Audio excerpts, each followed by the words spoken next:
I remember the sound before anything else. The faint echo of laughter rolling down the hallway as I pushed open the office door, my arms weighted with the greasy warmth of a plastic bag filled with fried chicken and sodas. It was supposed to be a small break in another endless night of coding, our ritual. Long hours, cheap food, promises of glory. But the laughter that night wasn't the kind that invited me in. It had an edge, sharp and private, as if I were the subject of the joke, not the sharer of it. Rain clung stubbornly to my jacket, dripping onto the carpet as I set the bag down on the table. The room smelled of damp wool and stale coffee, layered with something faintly chemical from the machines. My eyes found my laptop almost immediately. It sat slightly ajar, screen dimmed to black. That detail wouldn't have meant anything to anyone else. But to me, it was a scream. I never left it open, never left it unlocked. The way I worked was precise, obsessive even. I had built a rhythm with that machine, a silent pact between creator and tool, and now it sat there like a door someone had forced open in my absence. My chest tightened. I dropped the jacket on the chair and brushed my hand against the lid, feeling the faint residual heat from its processor. It was the wrong kind of warmth, like the skin of a stranger wearing your clothes. I touched the trackpad. The screen flickered to life, the pale glow casting a cruel light over my suspicion. For a moment everything looked ordinary, desktop clean, windows arranged in their usual grid. But the silence from the fan, the absence of familiar tabs and lines of code, it felt like standing in your own house and realizing the family photos are missing from the walls. I opened the folder. Empty. I froze, blinking, willing it to be a mistake. I checked another directory. Empty. Another. Empty. My workflow, the model I had poured months of my life into, each layer calibrated like stone upon stone in a cathedral, was gone. What remained was nothing but the hollow architecture of absence. The bag of chicken grew cold behind me. I looked up. They were watching me. Not openly, not obviously, but in the subtle way guilty men do. Quick glances, smiles too broad, too staged, small talk bubbling out of them like the hiss of a leaking pipe. "Everything okay?" one of them asked, a voice just light enough to pass as casual. I wanted to believe it was paranoia, exhaustion, hunger playing tricks. But my gut knew. My gut had been whispering for weeks, tugging at me in moments I dismissed. I felt it all line up now. The sudden errands, the offhand jokes I wasn't meant to hear, the flicker in their eyes when I spoke about my progress. I closed the laptop slowly, like sealing a coffin. The room seemed smaller, the walls closer, the air thick. I didn't confront them then. Not directly. I carried the bag to the center of the table, opened it, and let the greasy aroma fill the silence. They tore into the food with forced cheer, licking their fingers, smearing sauce across napkins. But under it all, I could feel their relief. Relief that I wasn't saying anything. Relief that I was playing dumb.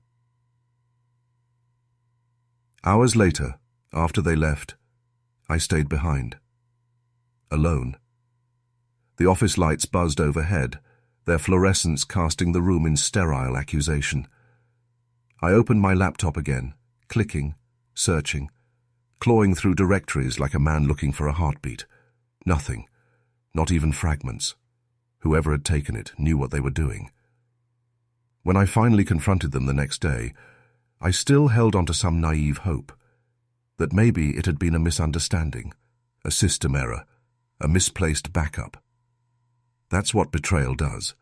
It forces you to cling to impossible explanations rather than accept the simple, brutal truth. I seed, ordered them in the lounge, words trembling in my throat.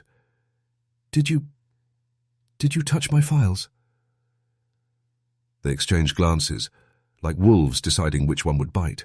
Then came the answer, smooth and merciless. "We don't need you anymore. We've got what we need." Just like that. Cold, precise, delivered with the casual cruelty of people who had already rehearsed it. They didn't flinch. They didn't apologize. They just severed me with a sentence. I stood there, my mouth dry, my heart pounding in my ears.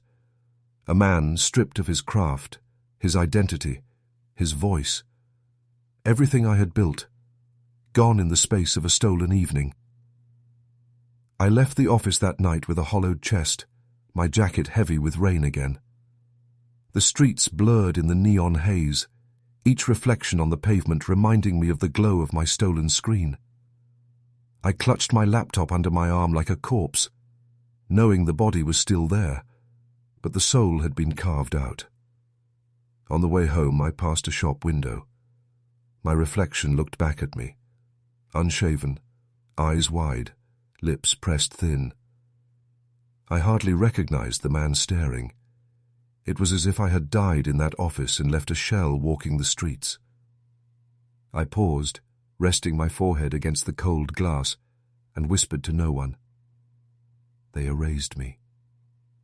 And in that whisper, I felt the storm begin. When I think back to how it began, it feels almost like a different lifetime. Before the silence of that empty laptop, before the hollowing out of my identity, there was a beginning filled with light, or at least what I mistook for light. We were just 4 young men with too much caffeine in our blood and too many dreams crammed into one cramped apartment that smelled like instant noodles, sweat, and burnt-out wires. The wallpaper in that place peeled at the corners, and the windows rattled whenever the buses passed outside.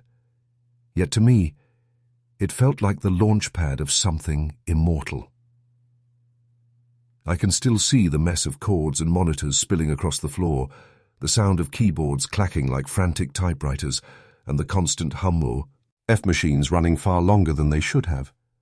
The place was ugly, fluorescent bulbs that hummed overhead, carpet stained with spilled coffee, walls papered with scribbled diagrams and equations.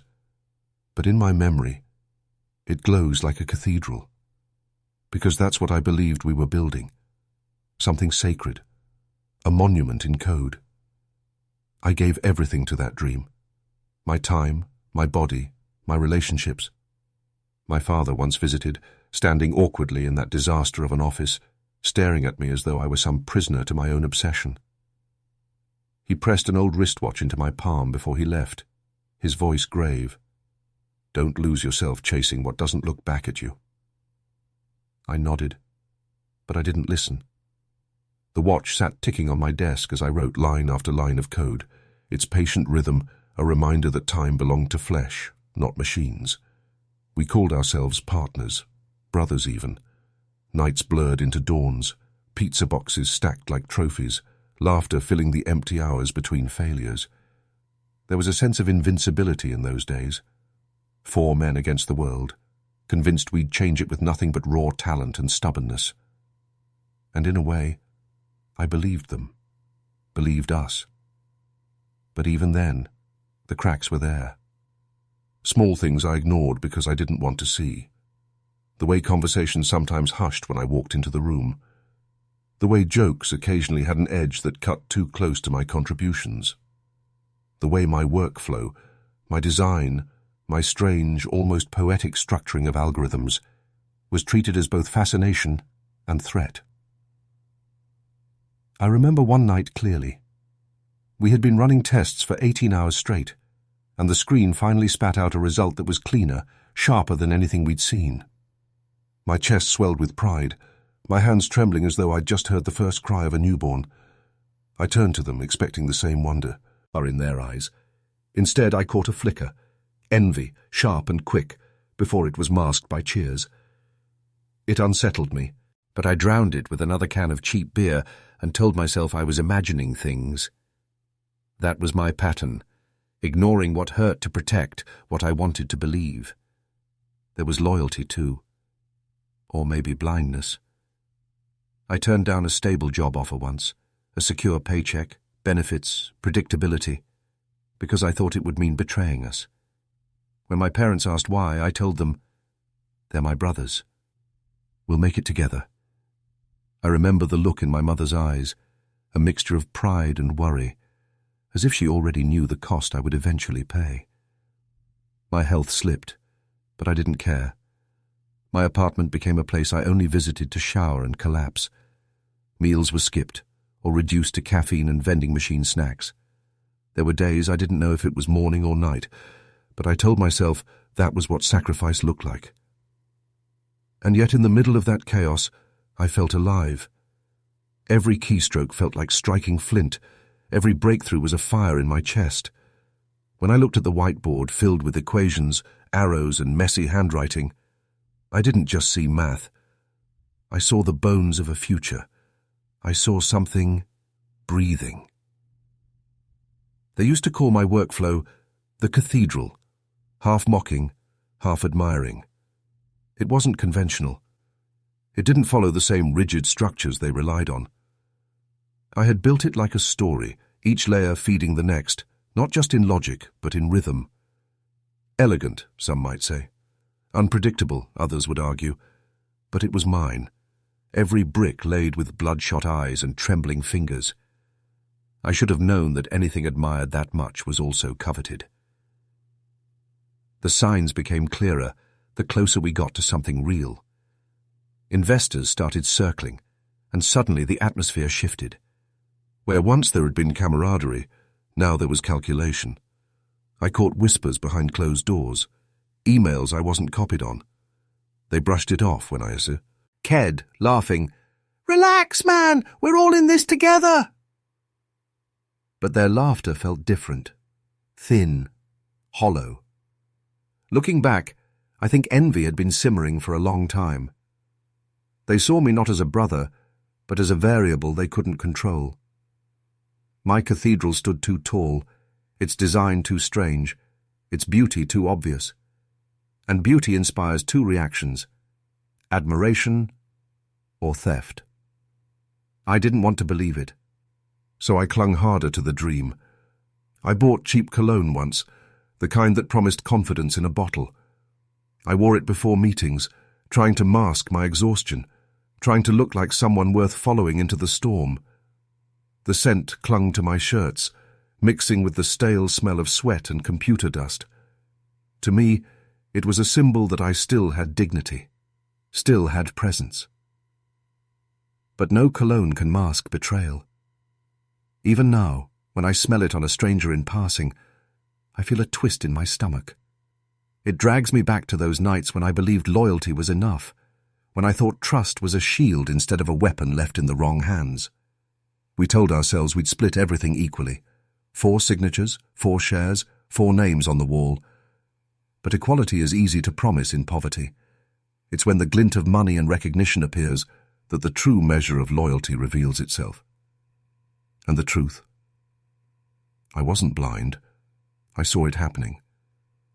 I just didn't want to face the thought that the people I'd given my life to were sharpening their knives in the shadows. The memory that haunts me most isn't of them stealing the workflow, or even of that cruel sentence they later threw in my face. It's of that early night, the first night my model worked, when I looked at their faces glowing in the monitor light. For one brief moment, I thought I saw us all reflected in the brilliance of something larger than ourselves. I thought we were a family. But maybe what I really saw was their hunger. And hunger, when it goes unchecked, eventually devours whatever stands closest. The theft should have been the end. It should have been the knife that killed me cleanly. But betrayal doesn't work that way. It's not one strike. It's a slow bleeding, a dismantling. In the days after that night, I walked into the office every morning like a ghost haunting the house of my own murder. They didn't throw me out, not yet. That would have been merciful. Instead, they left me to rot in plain sight. At first it was small things. My email stopped pinging with new threads. My logins returned errors. The weekly planning sessions were suddenly too full, my seat mysteriously missing at the table. The board I used to cover in equations and sketches of neural layers now sat clean, their dry erase markers uncapped and drying on the floor, as if my presence had been erased with a cloth. It was a death not of the body, but of the self. Pixel by pixel, keystroke by keystroke, they were deleting me. One evening, I lingered long after they left. The office lights buzzed overhead, sterile and unfeeling, while I sat at my desk staring at the watch my father had given me. Its ticking was steady, indifferent, marking the seconds of a life unraveling. I thought of his warning. Don't lose yourself chasing what doesn't look back at you, and realized with a sick twist that I already had. But the real breaking point came weeks later. They had arranged a presentation for investors, the kind of event we had once fantasized about over styrofoam cups of ramen. I wasn't invited, but I knew. You can't hide that kind of anticipation. Their suits arrived from the dry cleaners. Their voices grew slicker, their laughter more hollow. I went anyway, slipped into the back of the hall, unnoticed, unwelcomed. I can still see it. The stage lit up with sterile brilliance, the screen behind them flashing graphs and glowing words. They spoke with conviction, with charisma they hadn't ever shown in our small office, as though stealing my work had somehow inflated their lungs. And then it happened. They unveiled my model. There it was, my cathedral, my design, my architecture. My sweat turned into spectacle. The same flow I had scribbled on napkins at 3 a.m, the same structure I had dreamt of, like a half-remembered prayer. And the audience erupted. Applause thundered through the room, a standing ovation that rattled the walls. Cameras flashed, investors clapped, people whispered words like genius and revolution. Not once did my name pass their lips. Not a syllable, not a shadow. I wasn't even a ghost in that room. I was nothing. I sat frozen, hands gripping the armrest until my knuckles turned white. My chest burned, my throat locked. It felt like watching someone kiss your lover while you stood chained a foot away. My creation, my soul, paraded in someone else's arms. Afterwards, when the room spilled into laughter and champagne, I approached them. My voice shook, but my anger carried it. That was mine. You know it was mine. They didn't flinch. One of them smirked, brushing imaginary lint from his sleeve. Another leaned in, his voice smooth as a blade. You're too emotional. This is business. Business. The word echoed in my skull, poisonous. They had rewritten the story. What was once brotherhood had been rebranded as commerce. And me? I was the casualty, an unnecessary line of code deleted for efficiency. I left without another word. The days that followed were a spiral. Sleep abandoned me. Nights stretched into endless hours of staring at the ceiling, replaying that sentence over and over. Too emotional, too emotional. Bottles accumulated on my desk, empty shells of escape. The smell of stale beer clung to my clothes, mixing with that cheap cologne I once wore with pride. Now it was a mockery, a scent that belonged to and who no longer existed. I pulled out old photographs once, desperate for proof that the brotherhood had been real. There we were. 4 men crowded around a whiteboard, arms slung across shoulders, grinning like fools. I traced my finger over my own face in the picture, trying to connect it to the man staring back in the mirror. But the mirror only showed me hollow eyes and cracked lips. One night, I couldn't take the silence. I opened my laptop, the hollowed corpse of what had been mine, and searched every corner for fragments, backups, anything. Nothing. They hadn't just stolen. They had wiped. And yet, in that emptiness, something flickered. A thought. Fragile, but insistent. They had stolen the design. They had paraded the cathedral. But they hadn't understood it. Not really. They saw the walls and arches, but not the foundation. They knew how to steal the stones, but not how to keep them from crumbling. That thought kept me alive. I clung to it in the darkest hours, when the walls of my apartment closed in and my veins hummed with exhaustion. They had stolen the shell. They had killed the body. But they had not grasped the soul. I remember holding my father's watch in those moments, the ticking louder than my own heartbeat. Time was still moving, dragging me forward whether I wanted it to or not. The seconds mocked me, but they also reminded me I was still here, still breathing, and maybe, just maybe, not finished. The night I finally left, the city seemed louder than usual. Neon signs flickered in the rain, taxis hissed across wet asphalt, and somewhere above it all, a siren wailed like a warning. I carried nothing but a duffel bag and the watch on my wrist. Everything else I abandoned. The apartment filled with stale beer bottles, the laptop that had been gutted of its soul, the photographs that only mocked me. I walked to the station, bought a one-way ticket north, and didn't look back. The train carried me into darkness, the city shrinking into memory. Each mile that passed, I felt the cords that tethered me to that betrayal begin to fray. Yet freedom didn't feel triumphant. It felt hollow, like drifting untethered in space, cut loose from oxygen. I rented a cabin far from the grid, tucked between skeletal birch trees and the steady hush of a lake. The air smelled of pine and soil, so different from the electric stench of servers and burnt coffee. My phone barely had a signal. The silence pressed on me like weight at first, the absence of pings, of voices, of screens, glowing with expectation. The first week was unbearable. I woke each day with panic clinging to my chest, reaching instinctively for the laptop that was no longer there. My body ached from withdrawal, not from substances, but from the constant feed of validation I once mistook for life. Nights were worse. I'd lie awake staring at the ceiling beams, the watch ticking loud in the silence, each second another reminder of wasted time. Sometimes I'd hear laughter in my head, their laughter, echoing from that stage, bouncing off the walls of the cabin until I pressed my palms to my ears. I thought about ending it more than once. The lake looked black and infinite at night. I'd stand on the dock, the boards creaking under my weight, imagining stepping forward and letting the water fold me in. My father's voice would stop me every time, rising unbidden in my skull.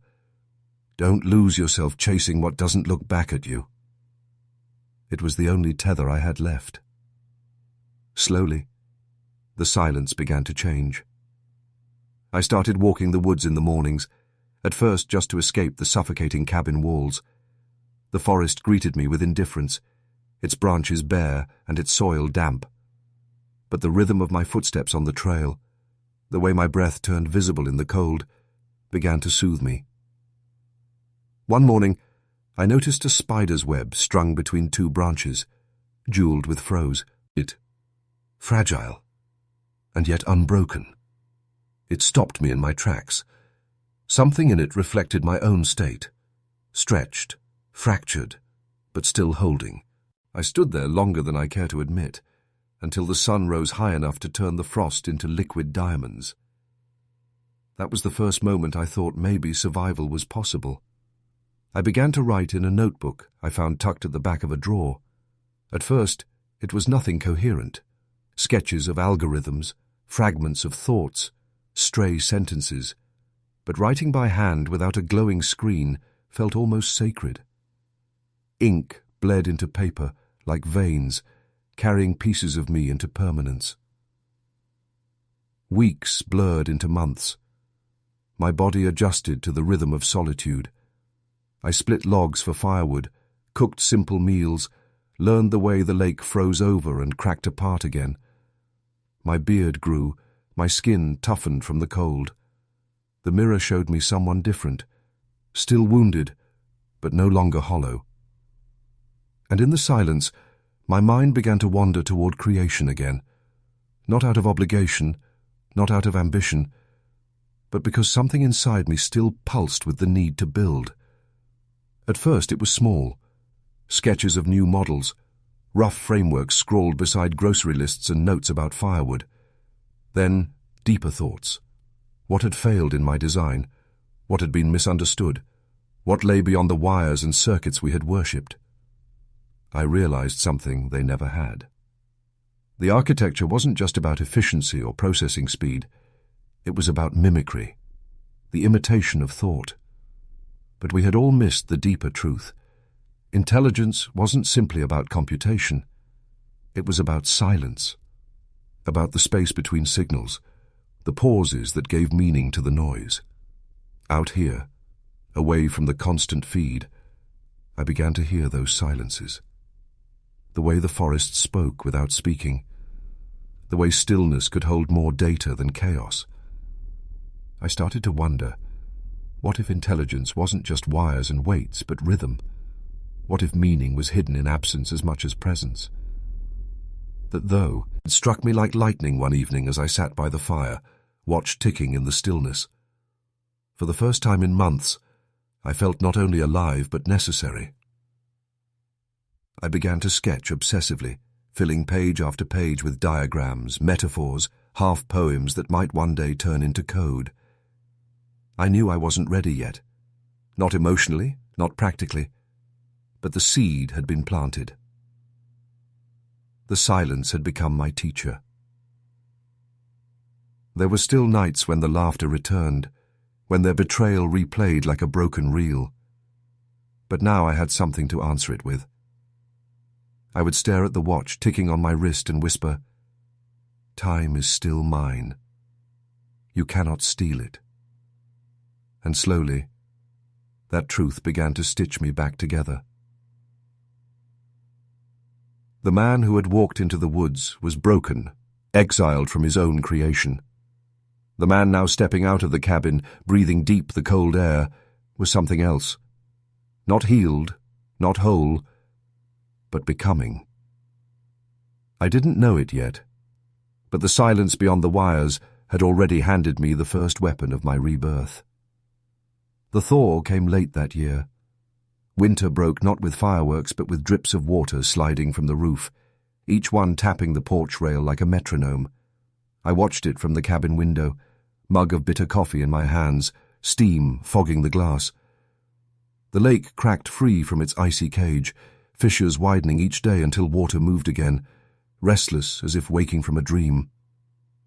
I felt the same. Something inside me, long dormant, long frozen, had begun to move again. It wasn't joy, not yet. It was closer to hunger, or the itch of a wound knitting together. My silence had hardened into resilience, and now that resilience demanded to be tested. The watch on my wrist ticked louder these days. Once, it had felt like a burden, a reminder of time lost. Now it pulsed like a heartbeat, urging me forward. It began with small acts of discipline. I woke early before dawn, lighting the fire with practiced hands. I filled notebooks not just with sketches, but with plans, modular, structured, deliberate. I forced myself to run the lake trail, lungs burning, legs aching, until sweat became proof that my body hadn't surrendered. Each act, however small, felt like defiance against the people who had discarded me. They had stolen my work, my future, my place in the world, but they hadn't stolen my ability to rise again. At night, I'd sit at the wooden table, sketches sprawled before me, and imagine them on their stage. I imagined their applause fading, their network faltering, their smiles cracking as they realized the machine without its soul was nothing but hollow wires. The thought didn't fill me with vengeance, it filled me with clarity. I no longer wanted merely to prove them wrong. I wanted to prove myself right. The turning point came one morning when I rode into the nearby town for supplies. It was small, one main street, a diner, a hardware store. I rarely lingered, but that day the library's window caught my eye. Inside, rows of books sat in quiet order, spines lined like soldiers. On impulse, I went in. The librarian, an older woman with silver hair pulled into a braid, gave me a polite nod, but didn't press me with questions. I wandered the shelves, my fingers brushing the spines, and felt something stir. Books on neural networks, on philosophy, on biology. Works I hadn't seen in years, untouched by the frenzy of tech conferences and venture capital. I checked out a stack that barely fit in my bag. That night, I devoured them by firelight. I read not for deadlines, not for investors, but for myself. And the ideas that sparked in those pages fused with the sketches in my notebooks, igniting something new. For years I had worked in the noise of ambition, faster models, more efficient pipelines, profit-driven algorithms. But here in the quiet, I began to glimpse something purer, a system that wasn't just a reflection of human thought, but of human skill. A network that learned not by devouring data endlessly, but by discerning when not to act. The metaphor returned to me again and again. The spider's web I had seen frozen in the woods, fragile, invisible unless touched by frost, and yet more resilient than steel. That was it. I wanted to build a system like that, delicate in appearance, resilient in design, invisible until illuminated by the right light. With the thaw came opportunity. I saved enough from odd jobs in town, chopping wood for neighbors, repairing fences, to buy a second-hand laptop from a pawn shop. It was clunky, its keys worn smooth, but when I powered it on in the cabin, it glowed like resurrection. I began coding again, slowly at first, hesitant, like a pianist returning after years of silence, but muscle memory carried me forward. Lines of code filled the screen, not as frantic sprints toward deadlines, but as deliberate strokes of something deeper. I named the project Silver, after the woods that had sheltered me. Every day became ritual. Mornings in the forest, afternoons sketching algorithms, evenings translating them into code. The silence of the cabin, once oppressive, now hummed with possibility. I taped the watch above my desk, its ticking a metronome to my work. Time no longer mocked me. It urged me forward. But rebirth wasn't just about creation. It was about becoming someone who could no longer be broken the same way twice. One night, while debugging, I caught my reflection in the dark window. My beard was thicker, my eyes steadier. I didn't look like the man who had once stood trembling on the edge of the lake. I looked like someone who had survived fire and ice and found himself tempered. Still, doubts clawed at me. Could Silver truly live? Or was I only deluding myself with ghosts of ambition? The answer came unexpectedly. At the diner in town, I overheard Toomey, Ass, talking at the counter. They were discussing the latest failure of a startup, servers crashing, investors fleeing. The name of the startup jolted me like an electric shock. It was them, my former partners. Their stolen network had collapsed. I sat there in silence, hands trembling around my coffee cup. A dozen emotions surged: vindication, bitterness, even pity. But above all, a fierce calm settled over me. They had stolen my workflow, my blood and sweat, and paraded it as their own. And without me, without the heart of it, it had withered. For the first time, I smiled. Not with cruelty, but with relief. The universe had delivered its quiet verdict. That night, I returned to the cabin and worked until dawn. Code streamed from me as if channeled, not written. Silver took shape, layer by layer, its architecture guided by the rhythm of silence itself. It was no longer about revenge. It was about justice. Not in courts, not in applause, but in creation. By spring, Silver could process in ways I had only imagined before. I tested it with datasets, then with sparse inputs, then with nothing at all. It learned not just patterns, but the spaces between them. It anticipated absence as much as presence. Watching it run was like watching fire catch after months of smoke. Yet with power came a choice. I could remain in silence, letting Silver live only in my cabin, hidden like a secret flame. Or I could step back into the world, risk exposure, and let them see what they had truly lost. I spent nights pacing the cabin, the watch ticking in my hand. What did I want? Applause? No. That was their hunger, not mine. What I wanted was closure. To look them in the eyes and let them know, you did not break me. You only forged me sharper. The thought terrified me, but it also exhilarated me.